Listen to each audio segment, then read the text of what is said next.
जय गुरु जी। शुक्राना गुरु जी। सारी संगत को जय गुरु जी।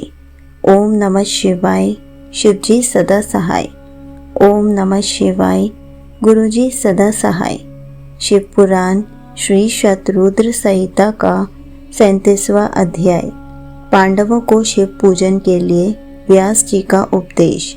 नंदीश्वर बोले, हे श्रेष्ठ मुनि, जब पांडवों को दुर्योधन ने जुए में हरा दिया था और वे वनवास पाकर अपनी पत्नी द्रौपदी सहित द्वैत वन में निवास करने लगे थे, तब एक दिन दुर्योधन ने ऋषि दुर्वासा को अपने शिष्यों सहित पांडवों को कष्ट देने के लिए उनके पास भेजा।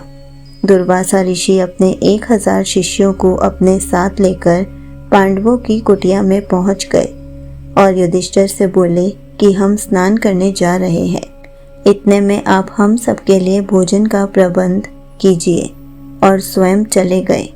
दुर्वासा ऋषि द्वारा भोजन की व्यवस्था करने की बात सुनकर सब पांडव सोच में डूब गए, क्योंकि उनके पास अन्न नहीं था। तब देवी द्रौपदी ने भगवान श्री कृष्ण का स्मरण किया और वे तुरंत वहां आ गए। वहां उन्होंने पांडवों की रसोई में बचे अन्न के एक दाने को खाया और इससे वे स्वयं भी तृप्त हो गए। साथ ही स्नान के लिए दुर्वासा और उनके शिष्यों का भी पेट भर गया और वे वहीं से लौट गए। इस प्रकार श्री कृष्ण ने पांडवों पर आए इस संकट को दूर कर दिया। फिर पांडवों को भगवान शिव की आराधना करने के लिए कहकर वे स्वयं द्वारका चले गए। एक दिन जटाजूट धारण किए, गले में रुद्राक्ष की माला और भस्म लगाए व्यास जी ओम नमः शिवाय पंचाक्षरी मंत्र का जाप करते हुए पांडवों की कुटिया में पधारे। व्यास मुनि शिव जी के प्रेम में मग्न तेज पुंज से अलौकित थे।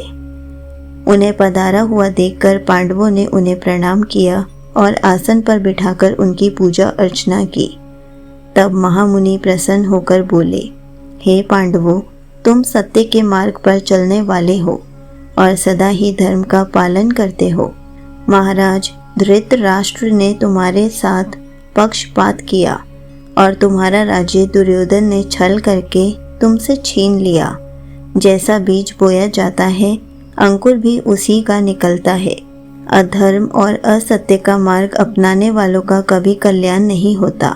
तुम सत्य और धर्म के मार्ग पर चल रहे हो, इसलिए निश्चय ही तुम्हारा कल्याण होगा। महामुनि व्यास के वचनों को सुनकर युधिष्ठिर बोले, हे नाथ, हमारे कष्टों को दूर करने के लिए कोई मार्ग बताइए। श्री कृष्ण जी ने हमें कल्याणकारी देवादिदेव महादेव जी की आराधना करने के लिए कहा था। आप हमें शिव भक्ति का उपदेश दीजिए। युधिष्ठिर के वचन सुनकर महामुनि व्यास बोले, हे पांडवों, निश्चय ही श्री कृष्ण ने सत्य कहा था। भगवान शिव अपने भक्तों के दुखों को दूर करने वाले तथा उनकी रक्षा करने वाले हैं। तत्पश्चात व्यास जी ने उन्हें शिव जी के पूजन का विधान बताया। फिर बोले, तुम सदा ही धर्म के मार्ग पर चलना, इससे तुम्हारे कार्यों की सिद्धि होगी। यह कहकर महामुनि व्यास वहां से चले गए।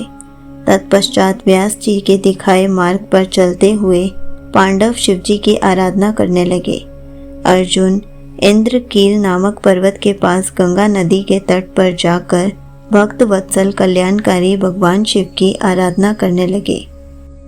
संगत जी, यहीं पर शिव पुराण श्री शतरुद्र संहिता का 37वां अध्याय समाप्त होता है। जय गुरु जी। शुक्राना गुरु जी।